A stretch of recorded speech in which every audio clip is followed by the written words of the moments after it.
Lahore high court ने परवेज इलाही को रिहा करने का हुक्म दे दिया। अदालत ने रिमार्क्स दिए कि इंक्वायरी करवाई जाएगी कि अदालती हुक्म के बावजूद किसके कहने पर और क्यों परवेज इलाही को गिरफ्तार किया गया। जस्टिस अमजद रफीक ने परवेज इलाही की नैब में गिरफ्तारी के खिलाफ दायर दरख्वास्त पर समाअत की। नैब की जानिब से परवेज इलाही को अदालती हुक्म पर 11:50 पर अदालत में पेश किया गया। अदालत ने फौरी अबूरी रिलीफ देते हुए परवेज इलाही को नैब तहवील से रिहा करने का हुक्म दे दिया। अदालत ने करार दिया कि इंक्वायरी होगी कि अदालती हुक्म के बावजूद परवेज इलाही को क्यों गिरफ्तार किया गया। वाज़ेह रहे कि अदालत में गुज़श्ता रोज नैब प्रोसिक्यूटर ने यकीन दहानी करवाई थी कि परवेज इलाही को जुमे की सुबह 10 बजे पेश कर दिया जाएगा, लेकिन अदालती हुक्म के बावजूद एक मरतबा फिर परवेज इलाही को अदालत के रूबरू पेश नहीं किया गया। बाद असां परवेज इलाही ने कमरा अदालत में मीडिया से गुफ्तगू करते हुए कहा कि जब भी नून लीग आई है उन्होंने महंगाई ही की है। मुल्क का बेड़ा गर्क करके नून लीग की क़यादत लंदन भाग गई। मुझे तो अंदर रखा हुआ था, पता नहीं मुल्क का क्या कर रहे हैं।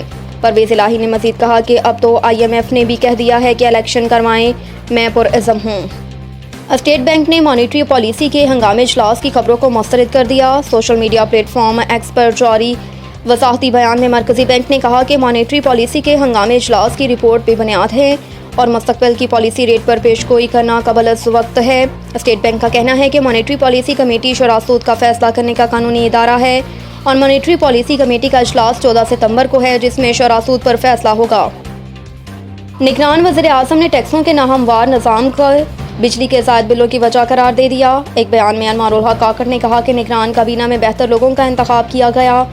मुल्कों पर मुश्किल हालात आते रहे हैं। 1970 में इसराइल में अफरात ज़र 1000% बढ़ी थी। उन्होंने कहा कि मौशी मसाइल के हल के लिए निगरान हुकूमत कोशां है और इस ज़मन में ख़ुसूसी सरमायाकारी सहूलत कौंसल का मकसद सरमायाकारी को फ़रोग़ देना है। सरमायाकारी के लिए अहम शोबों की निशानदही कर दी गई। दुनिया ने मातनी वसाइल से अपनी मौशियत को ठीक किया। निगरान वज़ीर आज़म का कहना था कि इस वक्त काम तफले तसल्लियाँ देना नहीं, बिजली बिलों में इजाफे के जिम्मेदारान का तयन तो होगा सो होगा, लेकिन सवाल ये है कि आज इन बिजली बिलों के मसले का हल क्या है। बिजली के ज़ायद बिलों में टैक्सों का नाहमवार निज़ाम भी इस मसले की निशानदही कर रहा है और किसी ने टैक्स के इस नाहमवार निज़ाम की तवज्जो ही नहीं दी। अनवारुल हक काकड़ का कहना था कि बचपन से सुनते आ रहे हैं कि हर दूसरा शख्स यूरोप जाना चाह रहा है। लोगों का मुल्क से बाहर जाना कोई नई बात नहीं, कोई वजह नज़र नहीं आ रही कि मुल्क का सोशल स्ट्रक्चर तबाह हो रहा है। उन्होंने मज़ीद कहा कि मेरा मौक़िफ़ सिर्फ इतना है कि बाहर जाने वाले मुस्तक़बिल का असासा हैं। मैंने कहा था कि लोगों के बाहर जाने को मनफी क्यों लिया जा रहा है। मैंने कहा तो क्या हुआ, शायद मेरे अल्फाज का चुनाव ठीक नहीं था। सदारती मुआफ़ी की तरफ नैब से मुआफ़ियाँ दी जा रही हैं। चीफ जस्टिस के रिमार्क्स। चीफ जस्टिस की सरबराही में कायम 3 रुकनी खसूसी बेंच ने नैब तरामीम के खिलाफ दरख्वास्त पर समाअत की। समाअत शुरू हुई तो चीफ जस्टिस ने चेयरमैन PTI के वकील से मुकालमा करते हुए कहा कि ख्वाजा हारिस से इजाज़त हो तो मखदूम अली खान से एक बात पूछूं।